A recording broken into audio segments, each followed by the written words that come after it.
The final round of the 11th season in the Operation Motorsport eMotorsport iRacing League is tonight from Virginia International Raceway. Round number 9 here at the end of October brings an end to a great season as we've travelled through North America with one flyaway race to the Red Bull Ring about a month ago. And the final round coming at perhaps its most difficult challenge yet. Myself, Ian O'Leary, Ron Mounds will take you through the action with Romero Augustin Cisneros behind the cameras. And as I say, Ron, this is perhaps one of the most difficult circuits in North America. No room for error around here, and a million corners should make for a difficult final race. Oh, this track is super tough. They call it America's Nürburgring for a very good reason. Exactly what you said a few moments ago, Ewan. Not a lot of margin for error on this still very old school track. It was closed for a very brief period of time, but this circuit is basically exactly the same it was when it originally opened way back in 1957. This is an old school blast from the past racetrack with some new fangled race cars running around here, but VIR always puts on some good races, expecting no different here in the season finale. And indeed, we'll have 2 championships to look at. Mathematically, I guess all of them, but well, I think so anyway. But realistically, just these 2. Pro standings, first of all, Kyler Guillemette leading by just 10 points over Matt Smotherman, who's a further 10 points ahead of Martin Wallace, who might just be out of it.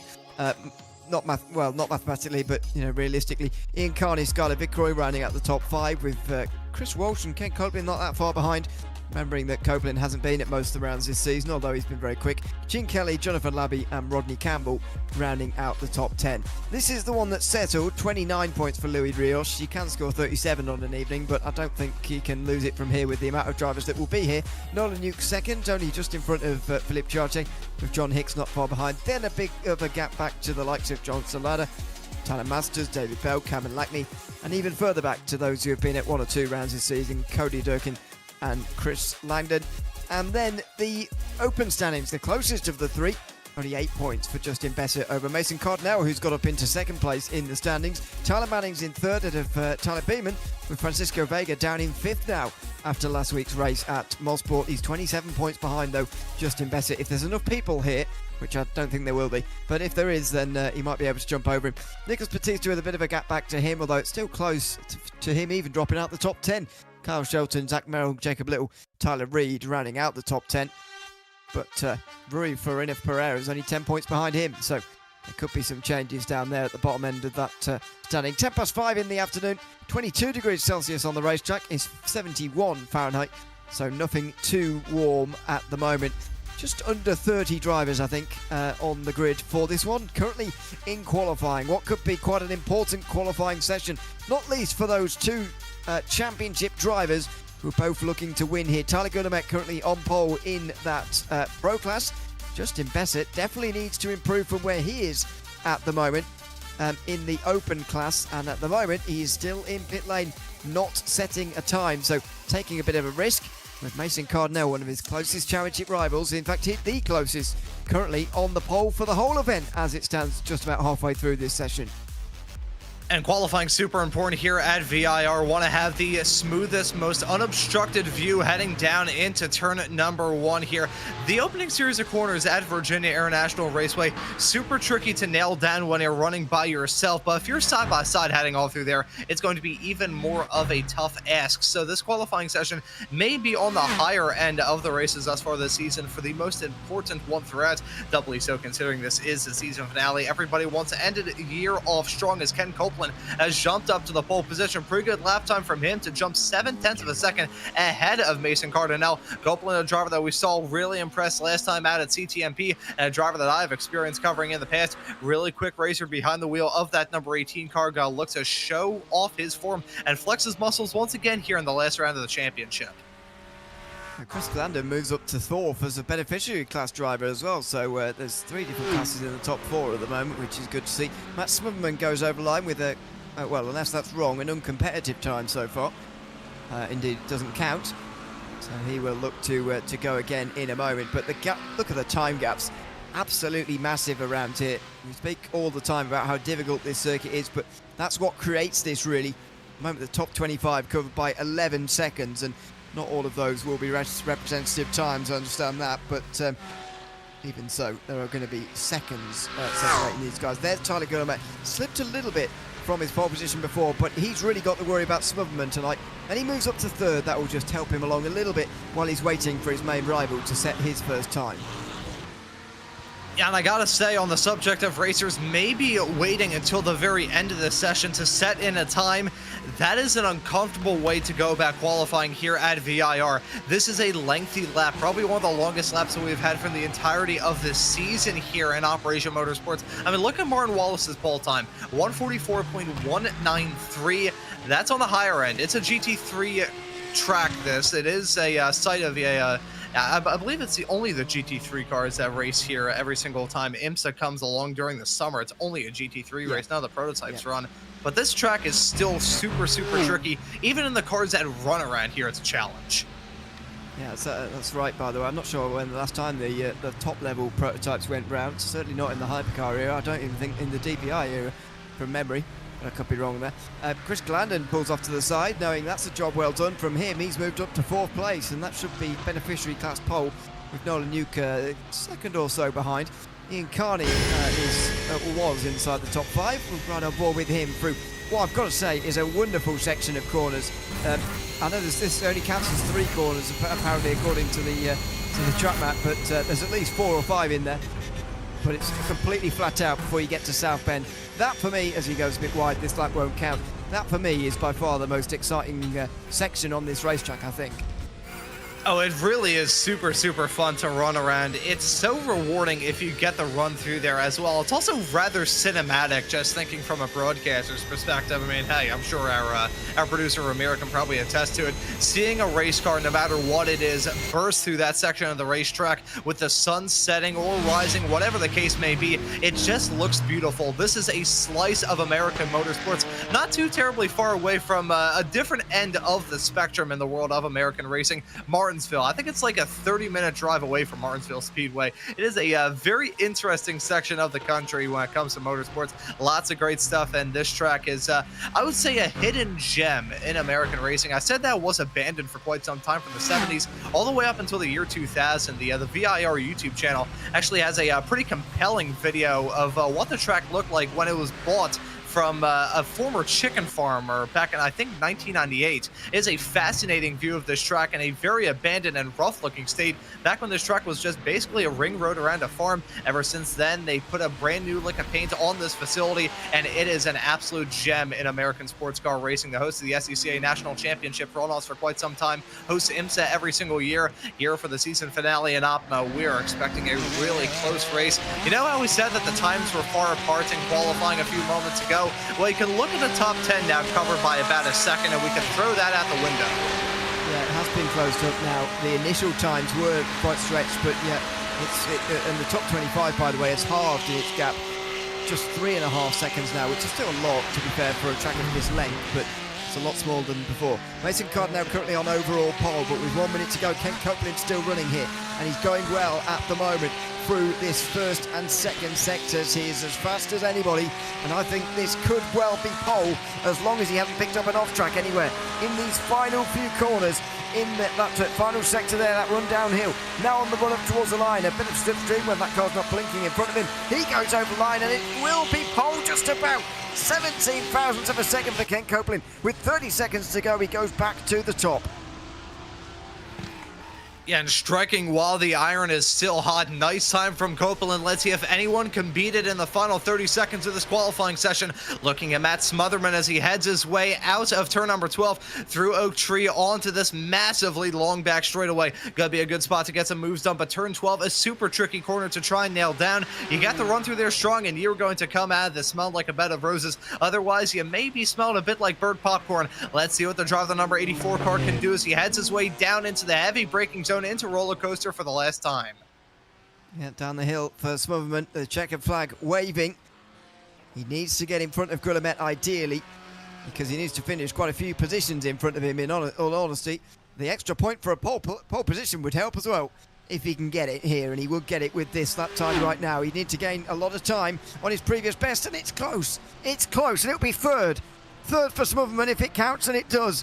Matt Smotherman in front of Tyler Guillemette on the grid. It's not quite the point for pole position, but it is much improved from Smotherman, who's ahead of his title rival here tonight.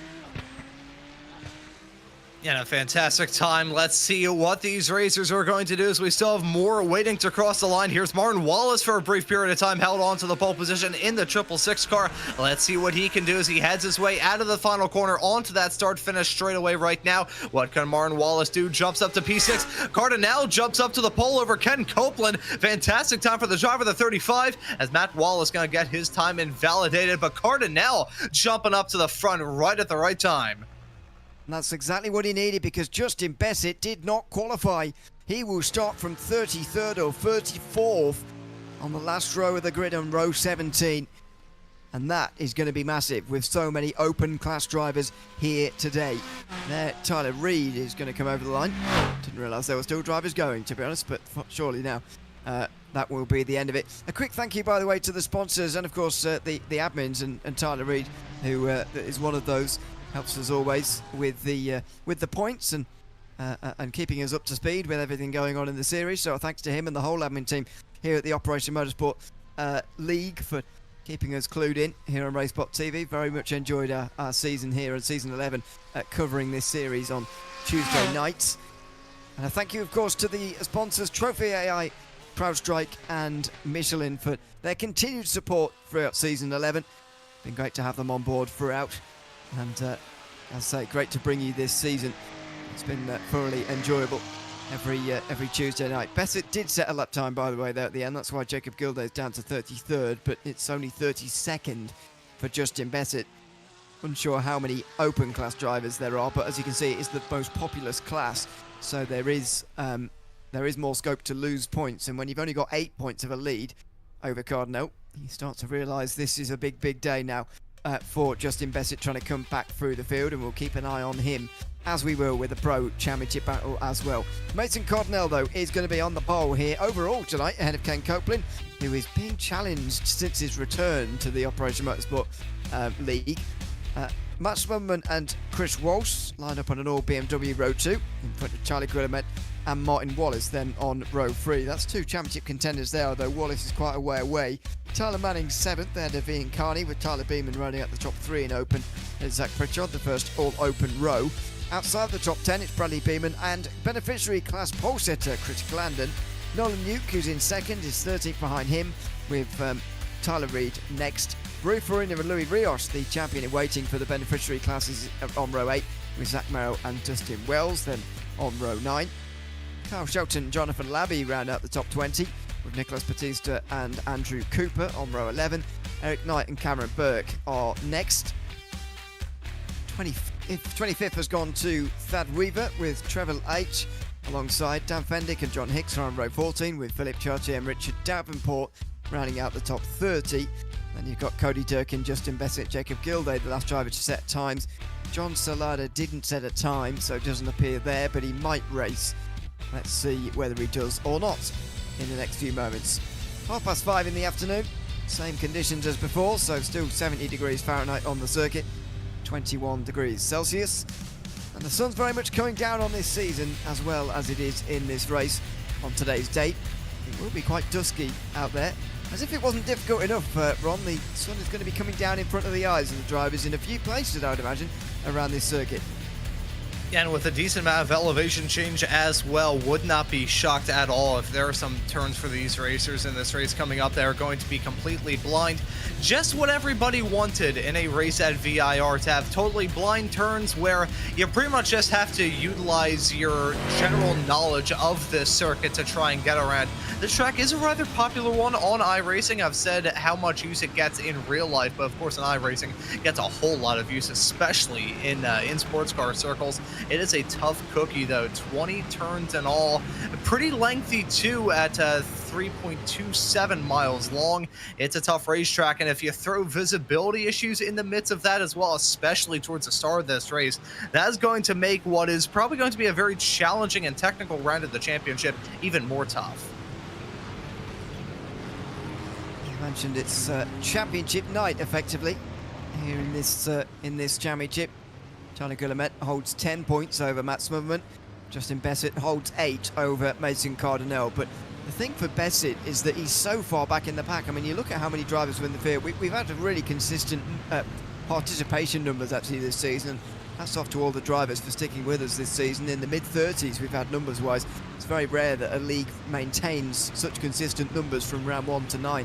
So hats off to everybody for that. But that just makes Bessett's job even harder, doesn't it, on this final round? He's got a lot of people in his class, and this is his championship rival in first. It's hardly an ideal situation. Oh, it is absolutely not. I feel like VIR is usually the track where you want the least amount of mental distractions, because this is a track that requires a lot of mental fortitude to run strongly around, especially for a race like this. I mean, hey, in the other 40-minute race that we have in store, very vital to make sure you just keep it on the road. And if you're mentally distracted, if you have like 15 different things going on in your mind simultaneously as you're trying to keep it on the road and run at full speed, it can be pretty difficult. So we'll have to keep an eye on all of these racers involved in those championship situations up and down the grid, or even ones just looking to finish off this season on the right note. It can be a little bit challenging just to keep it on the road. And as you said right at the top end of the show, Ewan, this is an old school racetrack. You don't have a lot of runoff area here. Pretty much just have a racetrack, a painted white line, and then about 50 feet or 500 feet of grass wherever you are on the circuit until you hit a wall. I got a message in on YouTube, by the way, from somebody called Turbo Snail, who says that they're not feeling very well. Best of luck to everybody. Thanks to us for production and us as well. So thanks for that, by the way. Didn't mean to read that bit out. But I'm not sure who that is, real life, driver-wise. So I think that's not. You know, it's a great username for this championship. Yeah, it is. Yeah, but it's not for finding out their real name. So, well, maybe that's the point. But anyway, do let us know if possible. And thanks for the kind words, of course, as well. It's been great to cover this series, as I say, for the last 9 weeks. It doesn't feel like very long ago, to be honest, since we started the season. Myself and Dara at Daytona, late August as it was, and late October, just 2 months later, we're ready for a championship finale with 2/3 of the classes hanging in the balance. Exactly what you can hope for from a final round of the season. John Salada, who's starting at the back, so he says, well, I guess not starting at the back, so hope you'll enjoy the show anyway, despite not racing. Here we go then, final race of the season. Virginia International Raceway plays host to round 9 of the Operation Motorsport eMotorsport iRacing League. And it's Mason Cardinal who waits a long time before getting us underway, and in fact waits for the green flag, and immediately straight alongside him Ken Copeland challenges him in towards turn number 1, as does Smotherman from third. Guillemette, the championship leader, just in behind. He'll take it easy through turn number 1, but it's Mason Cardinal who will lead, coming out of the first hairpin. Then Ken Copeland, Smotherman and Walsh. Oh, and a spin in the background. A spin, meantime, in the midfield. Not sure which of the part of that. Zach Pritchard is dropping down, and now Mason Cardinal's gone wide. He's gone off the circuit. Ken Copeland now leads this race through the first sector. And proving what I was worried about, the drama off to the opening series of turns at the start of this race. Multiple drivers falling victim to that right at the drop of the green flag. Zach Pritchard was the first one. He speared off the racetrack at a rate of knots, heading his way out of turn number 1. That may have ended in disaster, maybe a little bit of wall contact. Let's take a look at the replay as you continue to see the live action in the bottom right-hand corner. Here's a moment from Pritchard heading around the racetrack, through into the turn, clipped the grass, slides off the circuit, and bang, auguring straight into that Armco barrier. He's gonna go, as Luis Rios has been able to jump up to the front. No, okay. Yeah, well, that's because he's gone off at South Bend. Nolan Yuka spun. Oh, I think that is Rios, who's done an unbelievable job of avoiding there. That's unbelievable. If that is Rios, or whoever it is, that's unbelievable. And here is Rios. He's gone off through South Bend, I think. He did the corner before South Bend, in fact. Oh my word, he spun so fast off to the inside here. Oh my goodness. And timing and scoring has actually scored him on the back straight suddenly, out of turn 12. He's actually rejoined the circuit. You know, he could have cut the circuit completely there, but he rejoins properly and goes back to where he was before. Lower down. Meantime, Chris Walsh challenges for the race lead here. Ken Copeland alongside him in towards turn 1. Copeland struggling in the straight line with that Porsche, as it so often does. As Walsh goes round the outside, it's a very long way round at turn 1. But if he can stay on the inside in time for NASCAR Bend, you've got a chance. And he is still alongside here in that BMW. And he's going to go through here into the lead of this race. Briefly, will it be? Because Copeland pulls to the inside again, coming in towards turn 4. He's still on the inside. That allows the championship rivals, Smotherman and Guillemette, to catch up. but it's Chris Walsh who takes the lead on lap 2. And that was a fantastic fight back from the driver of the 104 car. The 18 of Copeland, though, he really fought tooth and nail for that, too. He did not let him get that spot very easily, holding it on the outside, fighting back to the inside. Great racing between the two of them. I always say when it comes to awesome battling, no matter what kind of car it is, takes two to tango, and those two were winning the dance competition right there. Awesome stuff with Walsh and Copeland as they negotiated the first series of corners, but you're exactly right, Ewan, and all that battling and duking it out and bare knuckle fists getting thrown at each other right at the start. You look at Matt Smotherman and Tyler Gilmet, they are right there as Walsh gonna break at the slithering effect heading down the back straightaway. The draft in these cars may not be the strongest, but the straightaway is so long that it doesn't matter what kind of draft you have, you can still make it work. As here comes Copeland fighting back to the inside, down into turn number 14. He's gonna go, not gonna be able to get that move done. So tricky to get a move done at the end of the back straightaway. You're tempting fate so much through there. Doesn't matter what kind of car you go for a move through there. There's a 50-50 chance you're either going to get that spot or end up in the wall. Well, he stays behind for the moment, does Ken Copeland, and he's probably well advised to do so as well. He's into the slipstream again here as they come down the straight towards turn number 1. Copeland's going to have a little look to the inside. He won't go for it there, neither will Tyler Gilmet. Tyler Manning is leading in the open class. He's in 6th place at the moment. Justin Bessett's down in 24th, but he has made up some positions here, and he is ahead of Mason Cardinal. Sorry, he's just a few positions behind Mason Cardinal, but he is close enough to be, still ahead of him in the championship. The question now is going to be around Tyler Manning and whether he's far enough in front of him at the end of the day to stay ahead in the championship. He's currently 17 points ahead coming into today. That means he'd need to score more than 18 points. He can do that by finishing in the top 15 or so. So he should manage that, Bessett, but he's got to watch himself here. We've seen how easy it is for Mason Cardinal's shown. It's very, very easy for things to go wrong pretty quickly around here. Oh, that is exactly right, Ewan. And in this series, there are so many things that could go awry for these competitors. Of course, one of the 20 turns around this racetrack. Pick your least favorite, and you can spear off the road there at any point in time. And you got to worry about those pit stops as well. We saw last time at Canadian Tire Motorsports Park for round number 8 of the season just 1 week ago how tricky it is to nail down that pit strategy. Doubly so considering the pit lane is so long here at VIR compared to CTMP, where you don't spend a whole lot of time compared to that rather short start finish straight away. Here on the other hand, you gotta drop the anchors early, slow down to pit lane speed, and trundle your way down as the race cars out there on the racetrack staying out for a couple more laps, or the ones who have already come down pit lane before you are just gonna blow your doors off and go down that start finish straight away and cross that line at a rate of knots. It is so discouraging heading down the pit lane here, so it adds a little bit more importance. Make sure you can get that run through pit lane mastered. Make sure you don't have any sort of mistakes in terms of hitting your marks, picking up any sort of pit lane infractions, whether it be a speeding penalty, whether it be an unsafe pit entry or an unsafe pit exit. Make sure you can just take enough fuel to get you to the end, but not too much fuel whereby your car will be like a tanker truck to the end. Towards turn number 1 again for Pritchard, who's looking down the inside of 22nd placed Justin Bessett. That's Bessett up another position here, and these are the positions that are keeping him in the championship at the moment, because Manning on stage tonight I think would have been very, very close to the points required, but at the moment Bessett is doing enough, I think, with 22nd, and he's got a very long way to go, of course, for maybe things to go wrong, obviously, but certainly for positions to be made up as well, as he's on the back of Cardinal. Who would have expected that? The driver started on pole and started in dead last, or second last I should say, or nose to tail less than 7 minutes into the race. Says it all really about the start that Cardinal had. He was in a perfect position, and of course if he'd have won this race then Bessett would have needed to be in the top 5 as well, but that is looking like a distant thing at the moment.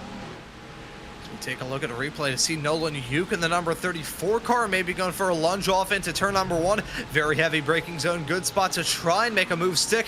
And let's see as it's side-by-side racing right in front, parking the bus a little bit, contact being made right in front. And there is a round of bumper cars as they head their way up through 1. As much as it's a fantastic overtaking opportunity, it can end in tears as well, as the other driver involved in that in a moment heading down into 1 was Richard Davenport. Let's take a look at him, the number 17 car. This time it's on corner exit. loops it around, gooses the throttle early in that number 17 car, and around he's gonna go. As much as I talked about the challenge of trying to get a move done off in there as cleanly as you possibly can, the curved acceleration zone out of 1 can make it oh so tricky just to build up the speed again, and that's Sean Hicks going wildly off the track into turn 14. That looked like a technical fault to me. Not initially, but eventually he started to just continue to spin to the left there. Not entirely sure what that was all about. As I say, it looked like that was technical to me.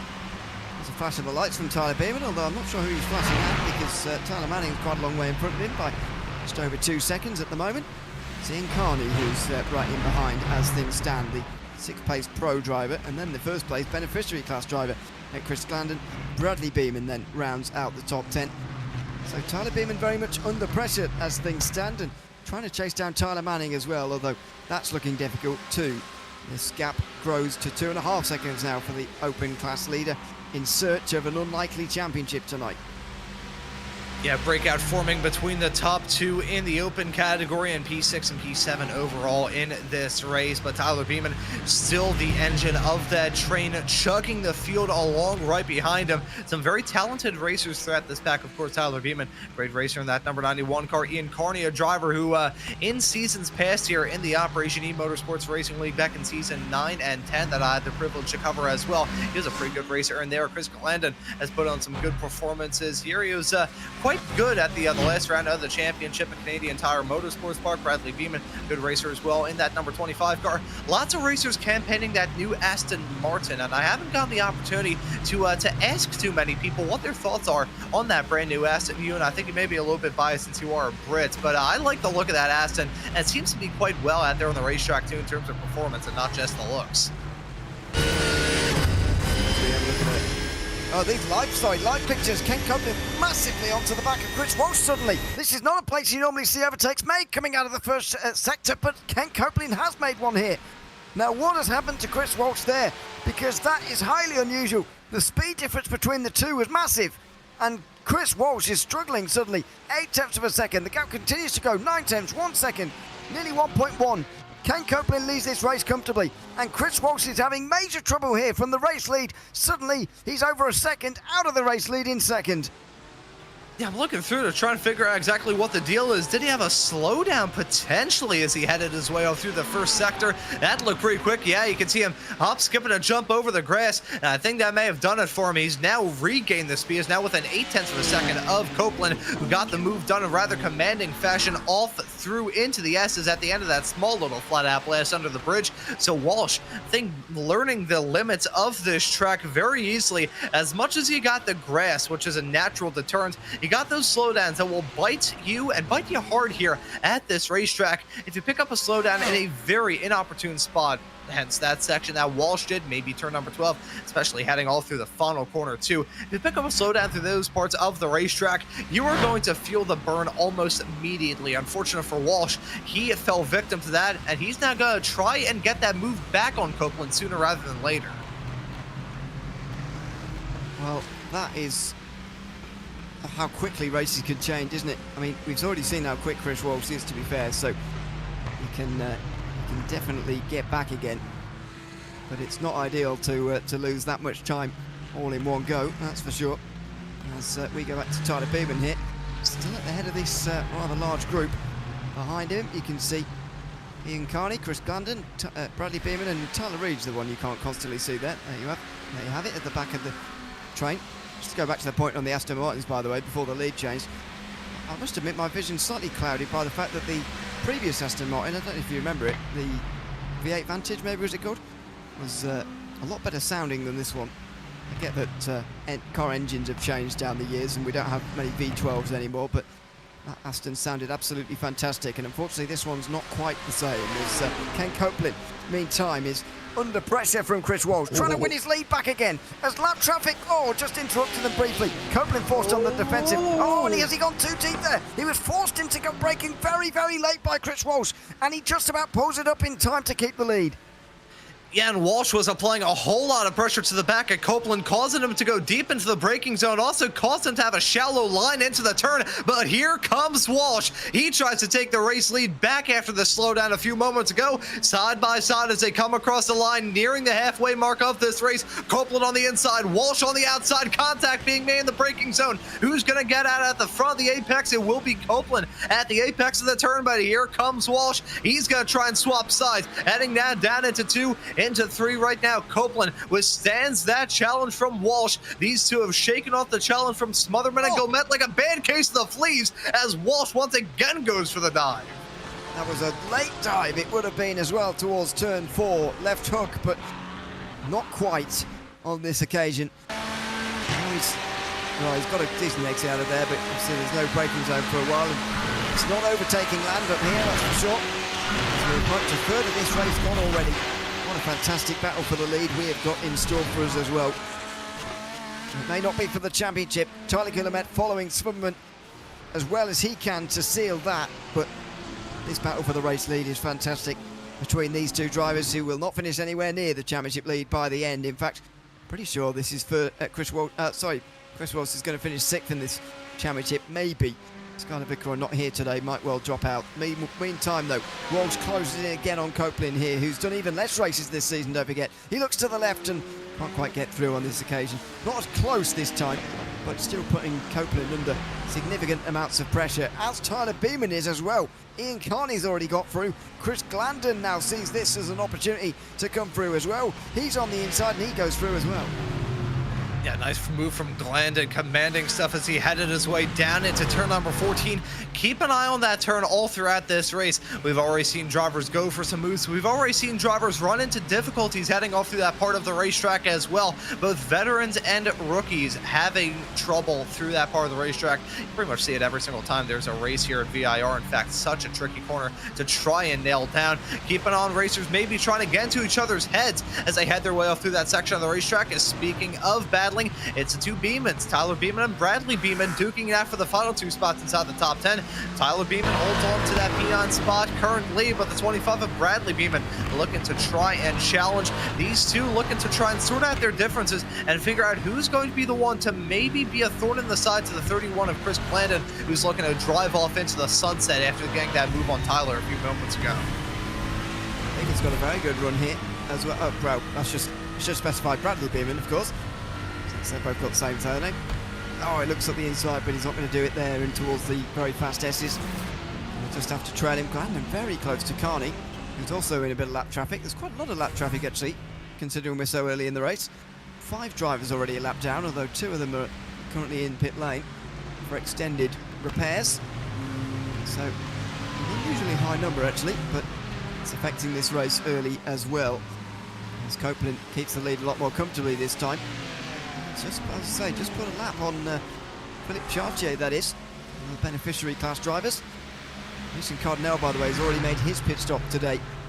It's such an unfortunate moment for him to have gone from the pole all the way to nearly outside the top 30 and see his championship aspirations go up in smoke there on lap 1. Yeah, it's always such a disheartening way for your race to go. You're thinking, okay, this is going to be a good night behind the wheel. I'm feeling good about my chances. I think I got a good setup in this race car, and I love this track.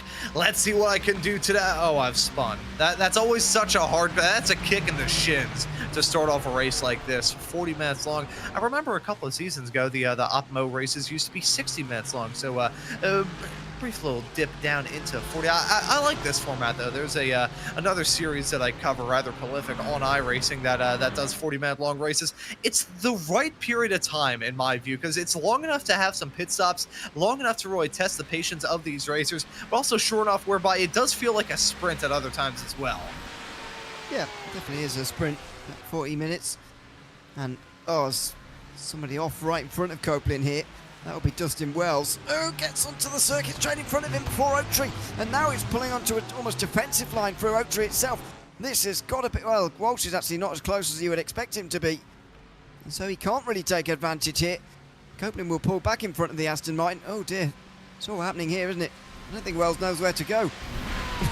Pulls to the right, to the left. Now Walsh is going to have to overtake him legitimately here.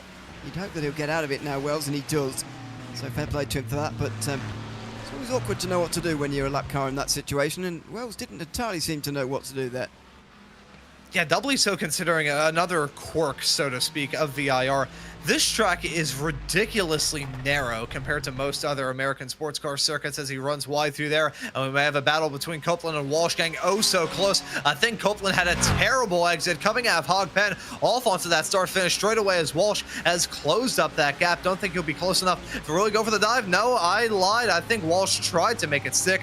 Did not get that move done as he's back behind Copeland once again. There you can see those racers nose to tail as they head their way now down into NASCAR Bend to turn number 3 through left hook of 4. Now, I'm surprised we haven't talked about this turn too much as a potential overtaking opportunity. Did see it in this battle between these two not too long ago as Walsh tried to go for it on Copeland, heading off into that section of the racetrack. It's just heavy enough of a braking zone and comes out of nowhere after 3, where if you really want to spook the competitors you're racing around, you can go for a lunge off through there, or at least peek a wheel down the inside. Then you'll probably get in the head of your competitors. Going back to the mental games we talked earlier. Off the circuit for Walsh, and goodness me, that's another problem for Chris Walsh, who's not had the best luck in this race. Suddenly he's nearly 2 seconds behind Ken Copeland. This meantime is not a nuke, not having a very nice time. He's already a lap down. This was actually in front of the leaders just before that incident we just saw. We can see again the moment for Chris Walsh, but nearly 2 seconds now the gap for Ken Copeland. Not the first bit of trouble for Chris Walsh, who's clearly got the speed, but you've got to have the consistency as well, and in these short races you can't afford mistakes. Oh, absolutely not. That's another thing that I like about these 40-minute long races. It does punish the mistakes pretty severely in the sense that it's not like a 60-minute long race where you have oodles of time to try and make it back, but there is just enough time where you can square the difference away. I mean, we're not even at the halfway mark of this race as we see that slide from Chris Walsh. I wonder if he clipped the grass heading off into the turn. That snap looked rather quick here in these GT3 cars. Very lucky that wasn't one of those classic GT3 slides where there's nothing you can do but just let that car completely swap ends, as Martin Wallace now making the call to come down pit lane right around the halfway mark. Probably was grass there, I would have thought. Wallace not going to spend too long in pit lane here, you would imagine. Say that. Dear me, this is a long stop, isn't it? 13.3. Surely doesn't need that much fuel. That would normally take you about 20 minutes. Well, I suppose there's 20 minutes left in the race, but you can't be out of fuel now, you would have thought. You'd have started the race with the maximum you can. Anyway, he's got a bit of insurance there, you would imagine. He'll definitely be making it to the end on fuel, at least you'd hope. Freddie Beeman now at the front of this group, ahead of Tyler Beeman. Tyler Breed battling for 8th place now because of that stop for Martin Wallace, who was just up in front of them at the time. Just over the half distance now. So at the moment, Tyler Manning leads the open class, but Justin Bassett is gaining places all the time. He's 16th overall, and he's certainly in championship winning position as things stand, although he is losing quite a few points to Tyler Manning on the last day. A lot of the drivers are going to be looking at the season and thinking what could have been, because there's been multiple occasions this season where Bassett has been the consistent one, and those challenging him have made mistakes or errors or so, and those are the ones that have cost them the chance at the title here at the end of the season. Now, we talked about the how much it hurts to have mistakes during the race, just in terms of that single result. But here in the Operation Motorsport Series, only 9 races in a season-long calendar. So those mistakes, even if they're brief and small, they can still sting quite badly. And unfortunately, some racers having a series of mistakes throughout the season gonna hurt their final championship result rather dearly. But these competitors, there's a little bit more to it than just the racetrack. I've mentioned, of course, during this week's show and last week's as well, Canadian Tire Motorsports Park, the opportunity that I've had to cover the Operation Motorsport Series in the past over on another network back in season 9 and 10, and getting an opportunity to really learn about Operation Motorsports was absolutely fantastic. In fact, one of the racers who I believe was with us a little bit earlier on in this season, somebody who I've spent a lot of time with in various broadcast booths throughout my own broadcasting career, and someone who I consider to be a very close professional friend, Charles Beauchel, a driver that Operation Motorsports fans may be aware of. He's occasionally appeared on RaceSpot broadcasts in the past and in interviews and all that stuff, but someone who I've worked with for quite a long time, and a absolutely fantastic man, and one man of a very amazing group of competitors here in this series, whether it be former Army veterans, whether it be racers just looking to have a good time and support the absolutely wonderful organization that Operation Motorsports is. Their work both in the sim and in real life is truly heartwarming to see when I've gotten the opportunity to look into what they have done year after year, and really nice to see it here on RaceSpot, because this action, even discounting the wonderful stuff that Operation Motorsports does, this series is always so fun to commentate because the level of competition is always so high. Yeah, it certainly is. That's certainly been the case for season 11 we've covered here on RaceSpotTV. Been a great 9 weeks, or 10 weeks actually. It turned out to be 9 rounds, of course. And at the front of the field, we're getting a race-leading battle that will sign us off as well, between Ken Copeland and Chris Walsh. This is Treble H going for a spin out of turn 1. An advertisement for a snack that is not available where I live. So there you go. I can't comment on the standard of whatever that is advertising. I'm sure you can, Ron. They taste especially orange. Orange? Like the colour, Yes. or the fruit? Or orange the color. If it like the soda Fanta that we have here, because I've gotten the opportunity to try European Fanta. Good stuff. Here in America, it is disturbingly orange. Cheetos are kind of that same color. It is bright, like I'm talking traffic cone orange, and as someone who's spent 10 years running with autocross with the Sports Car Club of America, I am very aware of cones getting very close to my head as I hit them in my go-karts. But yeah, if you ever come to the States here, Ewan, you'll have to try the wonderful nature of Cheetos, because it will leave you with the most orangey experience you'll ever have. And again, the color, not the fruit. Yes, I didn't. This is America after all. It's not going to be the fruit, is it? So yes, yeah, well, that won't be top of my list of things to do, I must admit, if I ever visit America, but there you go. It will be. I was, yeah, Arjuna mentioned a very similar thing to me about Fanta as well, which I guess we take for granted a little bit here, having nice drinks. But anyway, there's Bradley Beeman into pit lane, Tyler Reid follows, so Tyler Beeman all of a sudden has got nobody around him anymore, so that group dissipates, but with 15 minutes to go, these pit stops can't be far away now, although having said that, half the field still haven't made their stops, so we are very much overdue some stops in these next 5 minutes. Yeah, this is usually the sweet spot, so to speak, when it comes to drivers coming down pit lane, as that's Jonathan Labie having a moment. That's heading off into the snake section right towards the beginning of the lap. That was coming out of turn number 4 into to 5 and 5A into that snake section when that contact was made. That's Andrew Cooper having a moment off through turn number 10. Loops it pretty big. That is a dangerous section of the racetrack for multiple reasons. We saw from Luis Rios right at the drop of the green flag when he spun off the track. Briefly took the race lead because he went so far off he nearly ended up on the back straightaway. No tire barrier in there, so that is just a giant field of grass that he can run through. At first I thought it was teleportation, then I thought it was lawn mowing, and then I thought about it a little bit harder and realized that teleporting lawn mowers are not a real thing, at least here in the States. I'm not sure what you have in the UK, but certainly not here in the US. I don't think John Deere has gone around to making that just yet. But turn 11, super tricky, even if you keep it on the road. That's a blind crest as you head your way through that section of the racetrack, and there is probably nothing more terrifying, both in sim and in real life, than heading around that racetrack in a GT3 car at the limit of control and seeing a car stop there in a cloud of its own tire smoke. Walsh, that's past a lap car, that's not past Copeland, past a different Porsche instead, and there's traffic involved here as well. Smugman's right behind him, in fact, Walsh. He was getting closer to Copeland, but he's starting to run out of time now, isn't he, really? Only a third of this race to go as we get to 13 minutes 20, if you want to be very specific. We'll get to literally a third. But Copeland with 2 seconds, it's going to be difficult to catch in that frame of time, isn't it? I mean, there's traffic involved here as well. He'll flash the lights here, Walsh, but he won't be handed the position there by the lapped McLaren just in front of him. That's currently being driven by Jonathan Labie, we just saw a couple of moments ago go for a spin.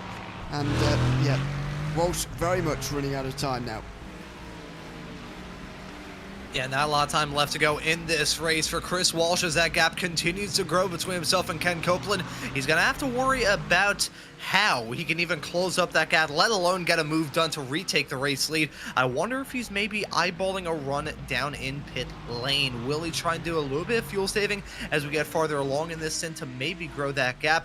He can't do that too much, though, because the gap between himself and Matt Smotherman really closing down as everybody else a little bit farther behind, running in their own little battle. Here's Chris Glandon yet to come down pit lane, your current leader in the beneficiary category in that number 31 car, slotted in P6 as it stands currently, although the number on the windshield would say otherwise. He is slotted in 6th, but everybody throughout this race at this point, they know exactly what sort of situation they're in, and they're going to start to strategize how exactly they can get the most out of their own battles. In the case of Walsh versus Smotherman, it's going to be a matter of Smotherman trying to close up that gap, maybe get a move done. For Walsh, it's going to be a matter of, okay, maybe I should give up the challenge from Copeland and maybe go for something else, as that's Glandon.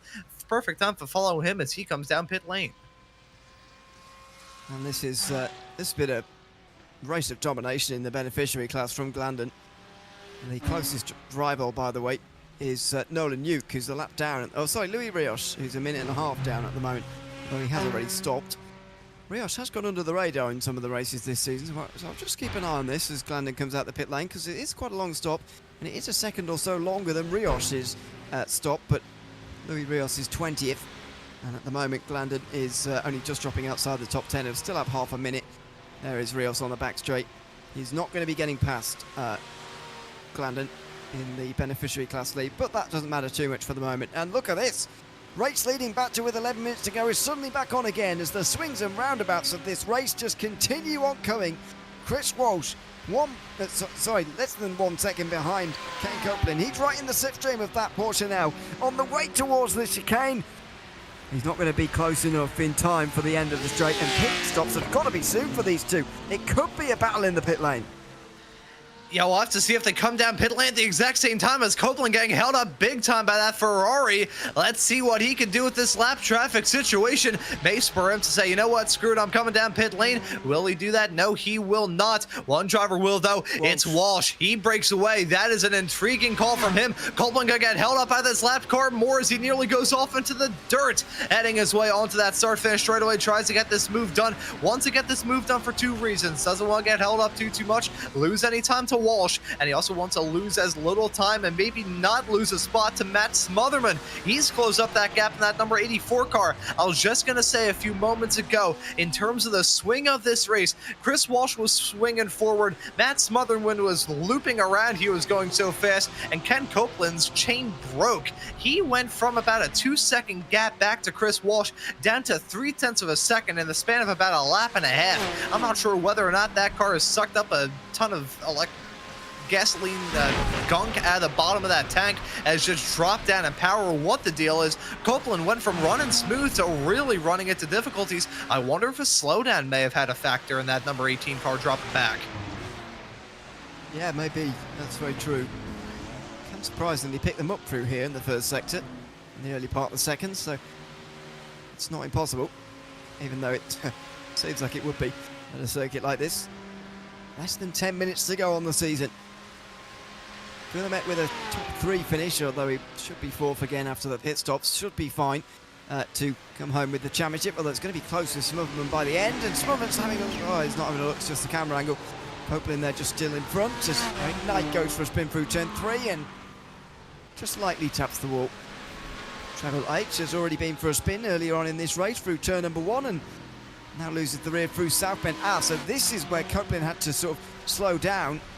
He had to hit the brakes hard there, and that's how Walsh closed up. Tyler Reid, meantime, has made an early stop, and on the outlaps, when his laps out of the pit lane, he has spun it up out of Oak Tree and gone for a big spin down to the grass. These two, meantime, Copeland and Smotherman carry on. Meantime, others behind stop, and Chris Walsh continues in clean air, trying to catch up to them both. Yeah, and the three drivers in front of Chris Walsh, that being Tyler Gilmet, Tyler Manning, and Ian Carney, have all come down pit lane, so Walsh may be going to have a completely clear track in front of him. I think he will, at least in terms of position. The only two drivers in front of him are these two that we've got our eyes focused on right now in this battle for the race lead. Copeland and Smotherman hold on to a pretty significant gap between themselves and Walsh, but they got to worry about the pit stops too. They got some lap traffic a little bit farther up the road. We'll have to see where exactly Ken Copeland catches up to that car that I believe is a Porsche a little bit farther up the road. We'll see if the Porsche helps out his fellow Porsche here, or whether or not that will spawn Copeland to come down pit lane. Bit of a wiggle from Smotherman, gets beached on that curb coming out of turn number 12 onto the back straightaway. They're gonna go. Who will make that call to come down pit lane? Will it be one? Will it be Copeland? Will it be Smotherman? Will it be both? Or are both of them going to decide to stay out a little bit longer? Let's just find out. I think it would be a smart call to come down pit lane with lap traffic playing a big factor in this battle already. They got two cars a little bit farther up the road. If it were me, I would go on into the pits at the moment, but that's just me. I think they might be forced to be honest. I think they're going to be out of fuel. I'm surprised they've gone this far, to be honest. And here they come. That car off in front of them, only helping their decision. They've timed that pretty well. They didn't quite catch up to that lap traffic before they had to come in there. And that is absolutely ideal as Ken Copeland and Matt Smotherman come in nose to tail. Now, pit stop time from Chris Walsh was 8.7 seconds. That's the shortest in the whole field, apart from Tyler Beeman, who does have the shortest with an 8.1. Just watch out for those times as you see them pull to a stop now. Copeland already going after 7 seconds. What a stop that is from Ken Copeland. 2 seconds shorter than Matt Smotherman, and it's a second shorter than Chris Walsh as well, who's going to be behind his fellow BMW here by the looks of things. No, not quite. Walsh gets in front of Smotherman, but now he's again hoping for Copeland to have trouble, for him to catch up to the race leader again. Yeah, that is fascinating. Ken Copeland able to take such a shorter stop. I mean, it is understandable. He's only got 6 minutes left to go here, which, let's face it, that's probably, what do you say, about 3, maybe 4 laps left here in this race for Ken Copeland. So it's not a shock that he was able to take such a short stop. I gotta wonder if he did a little bit of fuel saving during that stint as well. Maybe in that brief period of time that he was running in second, utilizing that drift assistance, and instead of going for the launch, he just tried to do some fuel saving, as that is Tyler Manning running wide, heading down into NASCAR Bend, and he's now at risk of losing out on the open class lead to Tyler Beeman. He is certainly at more risk than he was before. He's lost his top 5 as well overall as Tyler Manning, although he's still leading his class. Justin Bassett is down in 21st overall as things stand. I still think that will be enough for the Open Class Championship, and I'll do the calculations again in a moment to find out. Tyler Manning is doing all he can by winning the Open Class, not forgetting that each class scores points based on their own class, not on an overall system. And this is that group we've been seeing all race. Ian Carney at the front of it again here, and of Chris Glandon and Bradley Beeman as well. The group now down to just 3, but it's the same candidates as before for the last 35 minutes. As we see these racers begin their final waltzes here in Season 11 of the Operation eMotorsports Racing League, who's going to win out in these respective battles? This 3-car pack right towards the tail end of the top 10. Who's going to cling on to that last spot? Who's going to come out of all of its moan like a rose? Will it be Ian Carney? Holds onto that P8 spot at the moment. Will it be Chris Glandon, who's running right behind the meat of that sandwich? Or will it be Bradley Beeman looking to try and be up there with Tyler, the same namesake, holding on to P7 at the current moment? I'm sure Beeman's looking for a little bit more, but he has about a 3-second gap between himself and Tyler Manning, which may be a bit of a steep hill to climb with only 4 minutes left to go in this race. Martin Wallace runs in front of both of them. He could very well dictate how this battle shakes out. If Wallace and Manning start to duke it out, then Tyler Beeman has got to close up to this battle in no time. So look at these two to maybe start duking it out. That could be a breath of fresh air for the driver of the number 91 car, and a big opportunity for him to jump into that open class lead. By the way, I just did the calculations for the championship. Bassett would lose 16 points as it stands, I think, to Manning. He holds a 17-point lead at the moment. I think he would still win on countback because he's been up there so often this season, but I could be wrong on that. He won't want to lose another place, that is for sure, and he's got, luckily, 8.5 seconds behind, so he just needs to hold position at the moment, Justin Bassett, and he should be good. Less than a second for the lead again. Copeland, Walsh, Smotherman. Tyler Guillemet, by the way, doing enough. He's only losing 2 points of his 10 that he's got over Matt Smotherman at the moment. Stan Fendick gets a black flag. He was the driver at one stage. He was in front of the leaders, by the way. Ken Copeland and Matt Smotherman, as it was at the time when Chris Walsh came into pit a little bit early. So he went over the line that time round. That might have been 2 laps to go only in this season as Martin Wallace continues on the top 5 just in front of Manning. Again, doing all he can and hoping for a Bessett mistake late on here. Yeah, that's what it comes down to in the final laps of this race. We've talked about the challenge of VIR all throughout this broadcast, how challenging this series is, how competitive it is, how challenging this track is, how challenging these cars can be. Challenging has really been the word all throughout the night. These racers have coped with the challenge brilliantly, though, but it all comes down to a matter of the final few laps. Coming up to the white flag, I think next time by for this man, Ken Copeland. He holds on now to only a half a second gap to himself and Chris Walsh, and that's going down even more. I wonder if Copeland's maybe picked up a slowdown as Walsh, my apologies, is all over him like a bear rug. Let's see what that 104 driver can do as he has closed up that gap massively to Copeland. He is going to have a chance even at the end of this straight by the looks of things. Chris Walsh, turn 14 at the end of the back straight, and it's going to be the final lap next time by. There's not going to be many more chances like this for Chris Walsh, but he's just too far back again here. The exit out of Oak Tree, good enough from that traction-based Porsche that he's able to keep the lead here, Copeland, but he's under massive pressure heading on to the final lap of the season. As we see these racers duke it out, just want to run through the lap times that they've said. Hasn't been looking too great for Copeland as of recent. Meanwhile, for the driver right behind him, he has been peaking at the right time. Let's see who's going to win out in this fight as they cross the line to take the white flag. One more lap of racing action here at VIR. Will Walsh go for the move heading down into one? He goes for the dive! What a dive, and it's too deep, is it? Copeland calls back to the inside. He goes for the cutback and he gets it. Copeland back in the lead. It was from a mile back from Chris Walsh. He felt that that was his best opportunity. He might have been right, but it didn't come off for him on the last lap. Now he's got just 2 sectors of the race to go to find a way past this Porsche. And what a lunge from Chris Walsh. Even if he can take the race lead, gotta give him a golden star for the old college try heading down in there. It is still far from over, though. Copeland has to worry about the run down into Oak Tree, the run down the backstretch, down into turn number 14 right at the very end. But look at this lunge from Walsh coming back from a different zip code heading down into turn number 1. Licked the stamp and sent it off in there, but it is still far from over. Look at these 2 cars nearly bumper to bumper as they head their way off through Oak Tree for the final time. Look at Copeland. Look at that gap. It's going down already. Walsh may be able to go for it as he heads his way down the backstretch into turn 14 for the final time. Well, when he's been this far back in the past, he hasn't gone for it, but then again, it wasn't the last lap last time he was this far back, so he might have to this time. 0.2 of a second, he will! Oh, he looks to the inside there. Copeland would have been expecting it. He brakes late as well. He's almost bumping the Porsche there through the final corner. There's one final braking zone heading into this last turn, and is he going to go for it? No, he won't. He's too far back again, and Ken Copeland survives after the Virginia International Raceway. He wins the final round of the Operator Motorsport eMotorsport iRacing League here at VIR. What a race to end the season in round 9. He takes it by 3/10 in front of Walsh. Smotherman behind can't do enough to overhaul Guillemet, who should do enough to seal the Pro Championship.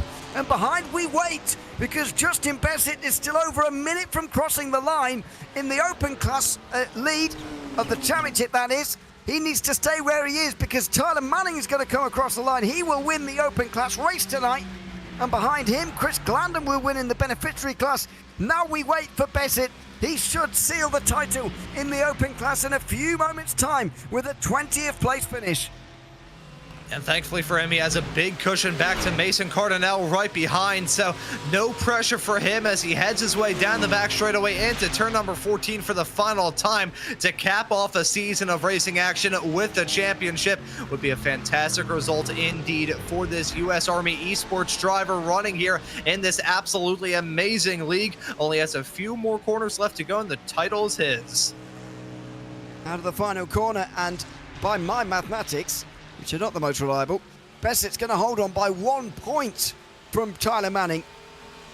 He started 32nd, he finishes 20th, but it's just enough for Justin Bassett, who clings on to the title. He's been very consistent this season. I don't know if he's finished this far down all year, but he's won the title, I think, in the open class, and he burns it down in the grass alongside Rios as Copeland pushes Walsh back to the start-finish line.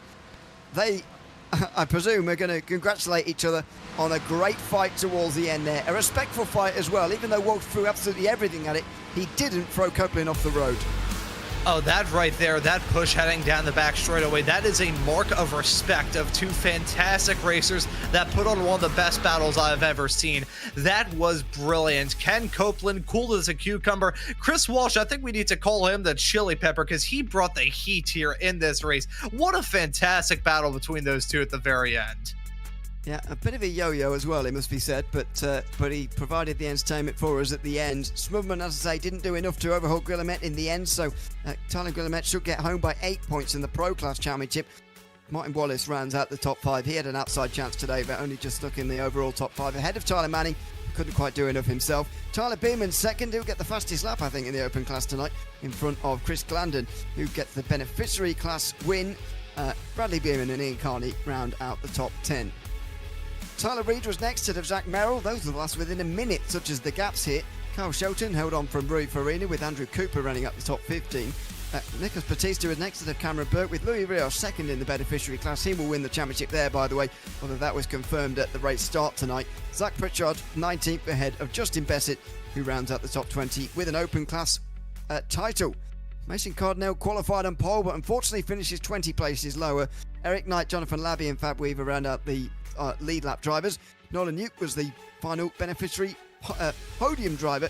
He finishes ahead of Philip Chartier, Cody Durkin, John Hicks and Dan Fendick, who all join him 1 lap down. Trevor H finishes 2 down in 30th, as does Richard Davenport in 31st. Justin Wells, Jacob Gilday and the non-starter John Salada not seeing the checkered flag tonight. Well, we haven't got anybody waiting at the moment for a chat, so we'll talk amongst ourselves for just a moment, Ron. Firstly, on the leading fight there between Copeland and Walsh, as I say, Walsh threw absolutely everything at that. That dive down the inside at turn 1 on the last lap was the sign, really, I think, of a driver desperate to get past, but desperate also not to cause a crash, and they balanced those two, the both of them, expertly well. You know, Ewan, I think you can 100% back me up here in saying that a battle like that is an absolute dream for us commentators to get the opportunity to talk about. That is where we know that we fully love our job, when we see drivers battling so hard yet so respectfully, just duking out right at the very end as we see the formation at the end of this season. I mean, that lunge from Chris Walsh, that wasn't, if he made that stick, that probably would have been the gutsiest, most off the wall and insane move that I think I've ever seen in my entire broadcasting career. That was an amazing battle between those competitors from the drop of the green all the way through to the fall of the checkered. And not only was it hard fought, they kept it clean as well, which at the end of the day, I think Roy speaks volumes to the level of respect that these racers have for each other up and down the grid. And a great bit of vision here as we watch the drivers pull 3 wide, many rows deep. Got enough for about 10 rows in the field tonight. Sign of sort of a pat on the back to everybody for a great season at the end here. The end of season 11 of the Operation Motorsport eMotorsport iRacing League, and a great way to finish it off here at the Virginia International Raceway. Chris Glandon was waiting for an interview. He's disappeared again. So hopefully he comes back and we can chat to him. But everybody enjoying themselves after the season and celebrating the end of a season as well. I think we should just give a mention to the other championship winners. Of course, Tyler Guillemette, who had a quiet race today, finishing 4th place, winning the Pro Class, and Justin Bassett, who didn't have a particularly quiet race, but he got up to exactly where he needed to by 1 point win the title here, we believe. And Louis Rios, who was confirmed the title winner at the beginning as well. But especially for Bassett, that's a great run through the field. We'll talk on that again in a moment, but just while we've got him, Chris Glandon is waiting for us so we can chat to the beneficiary class winner tonight. Chris, welcome in. Good to have you with us, and congrats on winning the final race of the season in the beneficiaries class. Wasn't a particularly big battle for the class win, but it was for overall positions tonight. Just talk us through that group you were involved in with guys like Bradley and Tyler Beeman and Ian Carney, all sorts of other drivers, Tyler Reed as well, all sorts of drivers in the top 10 there. How was that? Thanks, Ewan. Yeah, it's been a really fun race. Those guys are definitely quick. I was just trying to do my best to keep up with them, but at the same time, I just wanted to finish off the season with a bit of a race and a bit of adrenaline, you know. Yeah, and ends the season nicely for you. You should move up to 9th in the standings as well. Not that that is, particularly important at this stage. How have you found the season overall? I know you've not been here every time. How have you found it though when you have been here? I think the group of guys and gals that are racing in this league are just absolutely top notch. Everything from the organization, from Tyler Reed to yourself, Ron, and yourself, Ewan, for commentating. I just love watching the replays. You guys do a terrific job, and I don't think it'd be anywhere near as fun without you guys. Well, thanks very much. We hope that we'll speak to you again soon, of course, but for now, congrats on the win tonight, Chris, and thanks again for coming to have a chat with us at the end. All right, thank you. Have a good night. Thanks very much. That is Chris Glandon, who finishes first in the beneficiary class tonight. Louis Rios is down there as well, so we can chat to him as always. Louis, welcome in. Good to have you with us. Second place for you tonight, although, of course, a long way behind Chris. Guess that was always going to be the case after the qualifying that took place and the way the race unfolded as well. But how did you find a very challenging VIR tonight? Oh, I found it a lot of fun, actually. Even though I know I ended up where I ended up, it was a fun recovery race, given the circumstances. Of course, the championship was pretty much confirmed on the way in tonight. How have you found the season overall, though? You've come out with the title, but in terms of enjoyment and everything else in between, how have you found it? I definitely had like a lot of ups and downs in the season. I know I've been consistent as far as podium finishes and whatnot, but yeah, just kind of the difference between what I've been putting out in qualifying or in practice and then what I'm putting out in the race has kind of been a little further off than I'd like it to be. But overall, a really fun season, man, racing with these guys. A lot of these guys in this Ben class is getting faster and faster every year, so it's great competition. And then just the whole multi-class aspect of it just makes it such a good time.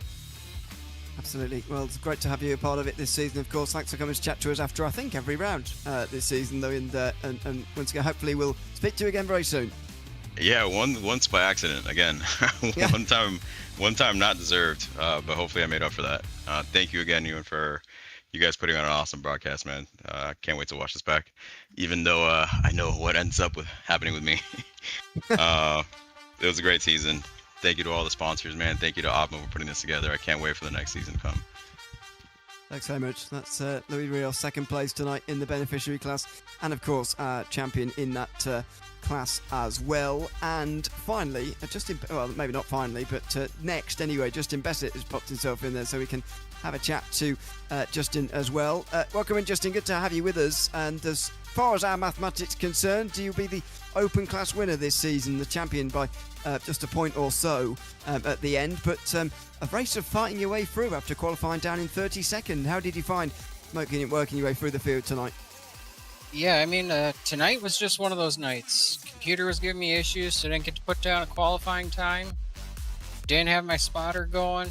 Tires didn't gun check when I hit the button, but kind of did everything else right throughout the rest of the season, and had that drop to fall on. And yeah, they just posted final points, 1 point over Tyler Manning. Were you aware, by the way, how close it was, or were you just racing? I've been doing math all week. I calculated that if Mason did max bonus points and won the race, he would beat me by 2 points where I was at. So I had to finish third to best my previous best, or my drop. Yeah, well, it sounds like you have worked it all out beforehand. But that's the way to do it. Absolutely. Have you found the season overall? We haven't had the chance to chat to you so much, but you are the champion. How have you found it in terms of the season, though? Apart from the results side of things. I found it awesome. Finding my way into Operation Motorsport, came through a teammate on the U.S. Army esports team. He invited a bunch of us to come on over and try it out in GT3. And some of the guys over here have really helped me with understanding telemetry and setups. And I feel like from the start of this season till now, I've progressed as a driver significantly. Really great mission, how they tie it to real world racers, vets currently serving, or even just allies of the military. It's a really awesome group to be part of, and it's a great group of racers. Great stiff competition from top to bottom. Yeah, absolutely, and it's been great to have you a part of it this season as well, Justin. Of course, congrats on the title, and well done on getting all the maths sorted, by the way, knowing exactly where you needed to be, because that's exactly where you finished in the end. Congrats on that tonight, and thanks for coming to chat to us at the end as well. Thank you, guys. See you next season. Thanks so much. That's Justin Bessett, the Open Class champion, by just 1 point. As Justin said there, the final points have been posted very quickly, so they won't come up on screen, but I will read them out to you, at least the top guys. In the pros, Charlie Guillemet does indeed hold on by 8 points ahead of Matt Smubman. Martin Wallace will finish third in front of Ian Carney, and Chris Walsh, who jumps into the top 5 at the end because of that second place. Ken Copeland jumps to 6th with that win. In the beneficiary class, Louis Rios did indeed have enough tonight. He's 31 points in front of Nolan Duke at the end of the season. Philip Charte stays third with his result tonight, and Bessett does indeed but hold on by 1 point. Tyler Manning 1 point off in second. Mason Cardnow only 7 points behind in third. Tyler Beeman only 11 points behind in fourth. And if that run doesn't say enough about this season, then I don't know what does. The Open Class has certainly been the closest of them all. Drama right until the very last here, because as we've heard it here and there from Justin, he couldn't have made a mistake or anything on that final lap. Otherwise, he could have lost positions that would have cost him the championship. That's how close it was. You pretty much have to be perfect here in a series as close and as competitive as this one. We saw it all throughout the season finale here at VIR. Drivers pushing each other and themselves to the absolute limit. You always love to see it in an iRacing event. VIR is a super tricky track to be at the limit throughout, but these racers coped with the challenge brilliantly, put on a brilliant race as well. That was an absolutely fantastic event to be a part of, an amazing series to be a part of as well. Happy to say this is now my third season being a part of at least one Operation Motorsports broadcast. I'm sure the season before I came in here last time out at CTMP was absolutely amazing, and I'm sure that season 12 will have that same action, the same racing, and the same competitiveness as always. Absolutely, and we look forward to it. Of course, season 12 coming back of the Operation Motorsport eMotorsport iRacing League coming up very soon. And thanks once again for a final time to the sponsors Trophy AI, CrowdStrike and Michelin, who have been along with us for season 11. It's been great to have them along, and of course to all the admins and staff who behind the scenes make this series work and make this series run. It's been a pleasure to cover it here on RaceSpotTV. But that's just about it from us here from the Virginia International Raceway tonight. It's been a fantastic final round where Ken Copeland takes the final race victory of the season by just 0.3 of a second over Chris Walsh. A fitting end to a fitting season. I've been in Lily alongside Ron Mounds with Romero Augustin Cisneros behind the cameras of this season.